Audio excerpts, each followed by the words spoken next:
ഇപ്പോൾ എത്തിച്ചവർക്കെല്ലാം 70% കൂടുതൽ പൊള്ളലുണ്ടെന്നാണ്. അതുകൊണ്ട് തന്നെ മരണസംഖ്യ ഉയരാനുള്ളൊരു സാധ്യതയുണ്ട്. ഇനിയും ആളുകൾ ആ സംഭവ സ്ഥലത്ത് തന്നെ കുടുങ്ങിക്കിടക്കുന്നുണ്ട്. അവരെയും രക്ഷപ്പെടുത്തേണ്ടതുണ്ട്. പക്ഷെ എത്രത്തോളം ജീവനോടെ അവരെ രക്ഷപ്പെടുത്താൻ സാധിക്കുമെന്നറിയില്ല. നേരത്തെ ആശുപത്രിയിൽ നിന്നും ഡോക്ടർമാർ പറയുന്നതനുസരിച്ച് ഈ എത്തിക്കുന്നതിൽ പലതും ശരീരഭാഗങ്ങൾ മാത്രമാണ് ആശുപത്രിയിൽ എത്തിപ്പെടുന്നത്.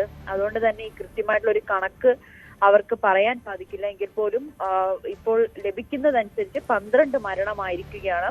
70% പൊള്ളലേറ്റാണ് ആളുകളെ അങ്ങോട്ടേക്ക് എത്തിക്കുന്നത്. അവർക്ക് കൃത്യമായിട്ടുള്ള ചികിത്സയും നൽകി തുടങ്ങിയിട്ടുണ്ട്.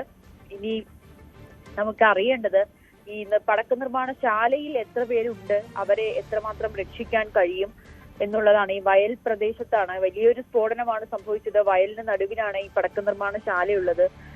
അവരുടെ ശരീരഭാഗങ്ങൾ വയലിൽ കിടക്കുന്ന സാഹചര്യത്തിൽ അത് അങ്ങനെയാണ് ആളുകൾ ചാക്കിലാക്കിയാണ് ആശുപത്രിയിലേക്ക് എത്തിക്കുന്നത്. ഈ സ്ഫോടനത്തിന്റെ ആഘാതത്തിൽ ശരീരഭാഗങ്ങൾ ചിന്നിച്ചിതറിപ്പോയിരിക്കുന്നു.